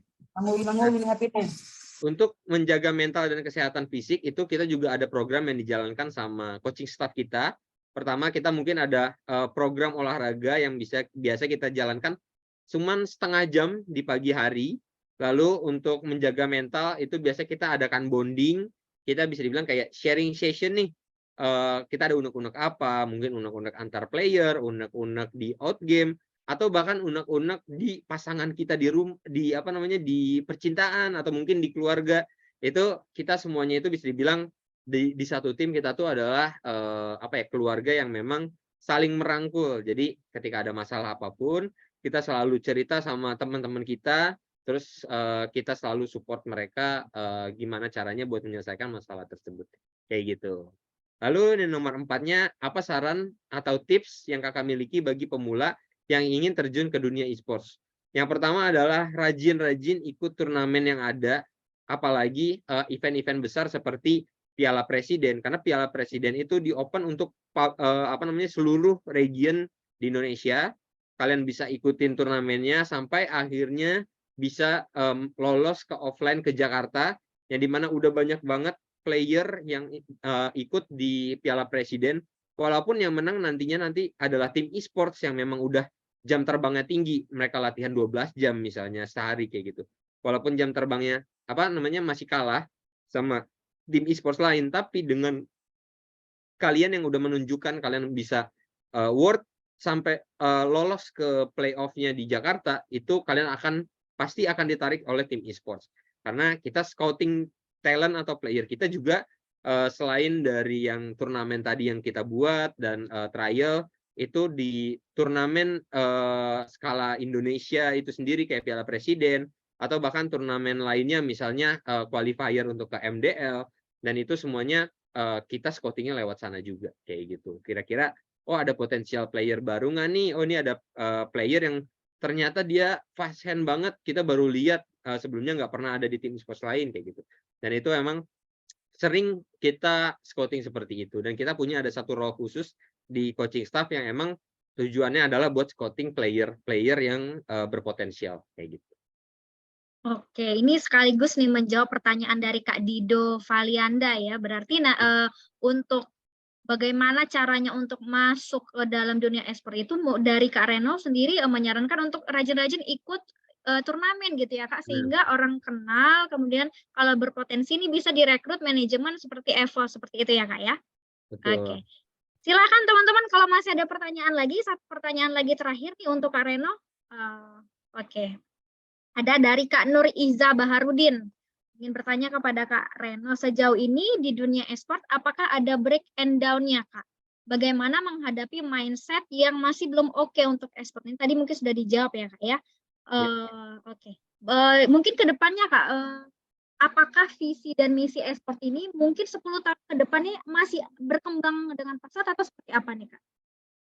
Oke, mungkin seperti yang aku bilang sebelumnya, e-sports itu mungkin dulunya itu dikenal untuk kompetitif aja kan. Cuman sekarang ini kita udah lihat potensialnya itu di luar dari kompetitif, ada entertain-nya juga.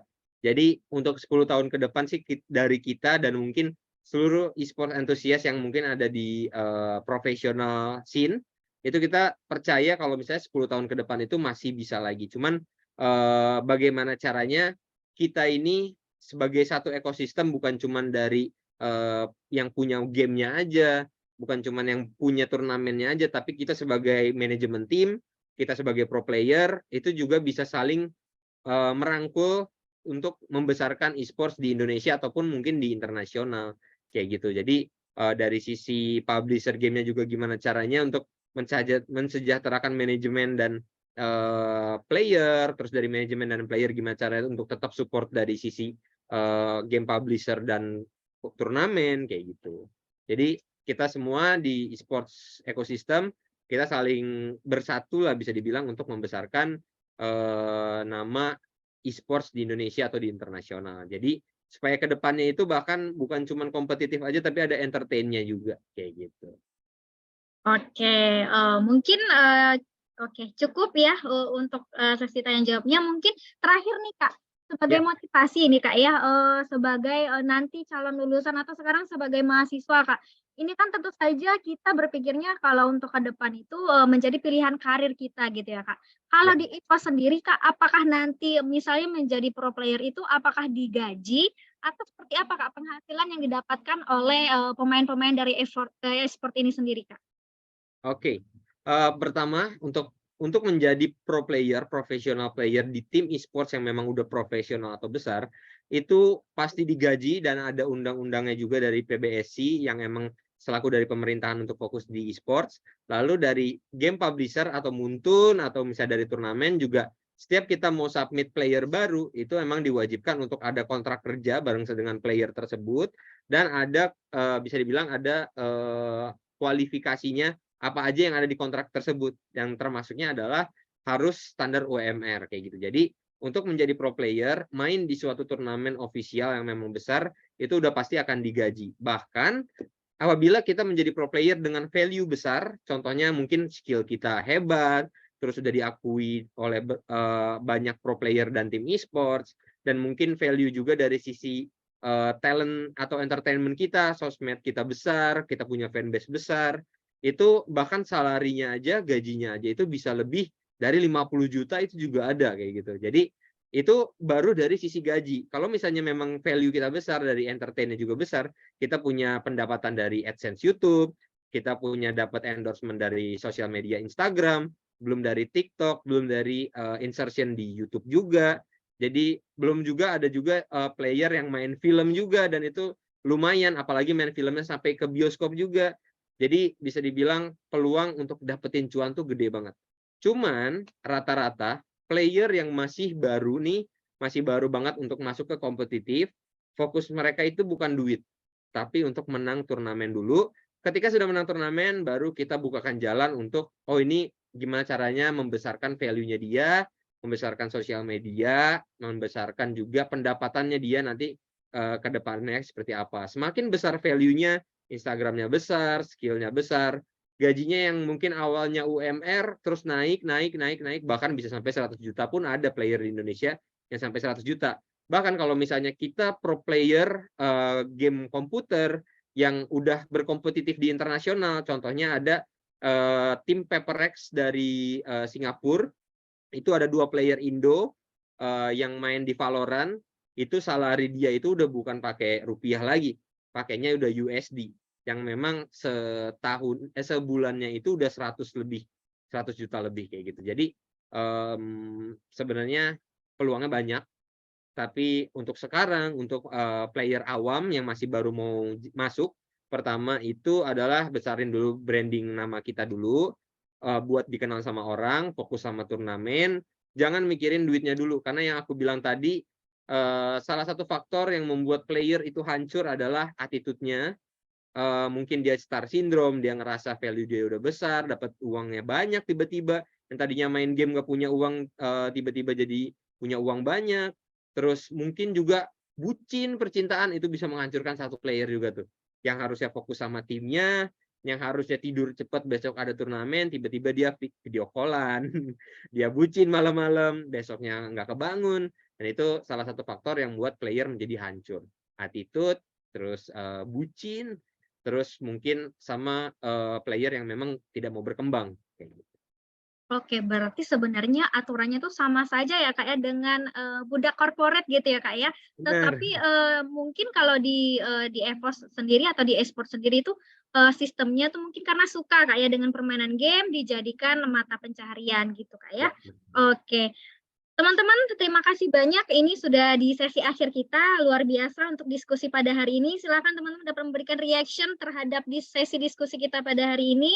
Terima kasih banyak untuk teman-teman 127 orang yang sudah stay dari pukul 1 tadi, dan juga kami ucapkan terima kasih banyak kepada Kak Reno dan juga Kak Audi dari tim EVOS yang sudah berkenan hadir dan juga memberikan materi yang luar biasa pada hari ini. Jadi teman-teman, tujuan dari kita mengadakan seminar ini adalah memberikan pilihan karir yang ternyata tuh banyak loh, tidak hanya karir yang konvensional ataupun karir yang sejurusan dengan jurusan teman-teman, tapi masih banyak peluang di luar sana yang benar-benar bisa teman-teman manfaatkan. Contohnya dengan e-sport ini. Baiklah, silakan Kak Reno dapat memberikan closing statement untuk kegiatan kita pada hari ini. Oke, sebelumnya terima kasih banyak untuk e-sport antusias di University. Bahkan tadi aku lihat juga ada alumni dari Universitas Sriwijaya juga. Sebelumnya terima kasih banyak juga mau mendengarkan aku, sharing session aku juga, pengalaman yang ada di aku punya, entah itu dari nasional turnamen, kompetitif, bahkan di luar dari kompetitif juga. Semoga ilmu yang mungkin yang aku sharing ini belum kalian tahu dan mungkin bisa jadi bermanfaat untuk kalian. Mungkin kalian bisa lebih terbuka lagi di dunia e-sports, karena dunia e-sports itu bukan cuma main game, dunia e-sports itu banyak hal yang bisa kalian tuju. Jadi terus semangat, kejar cita-cita kalian, kejar passion kalian, tapi jangan lupa pendidikan itu yang paling penting. Ketika kalian masuk, tapi kalian tidak punya pendidikan, itu yang akan sulit di kalian itu sendiri. Jadi semangat juga kalau misalnya ada yang masih harus memberikan pembuktian untuk orang tuanya. Jadi tetap semangat. Dari EVOS mengucapkan terima kasih atas sesi ini. Mungkin semoga semua di sini ada EVOS Roar, semuanya nggak ada di tim lain pendukungnya. Semoga di sini EVOS Fans. Jadi aku cuman mau ucapin terima kasih banyak. EVOS Roar. Oke, terima kasih banyak untuk Kak Reno dan juga tim. Teman-teman jangan lupa untuk mengisi absensi kita pada hari ini. Teman-teman yang mengisi absensi dan mengikuti kegiatan dari awal sampai dengan akhir nanti akan mendapatkan masing-masing merchandise official hat dari CDC Unsri. Saya Santi Marcelina Nabitupulu undur diri. Wassalamualaikum warahmatullahi wabarakatuh. Selamat siang. Terima kasih Terima kasih semuanya. Kak Reno.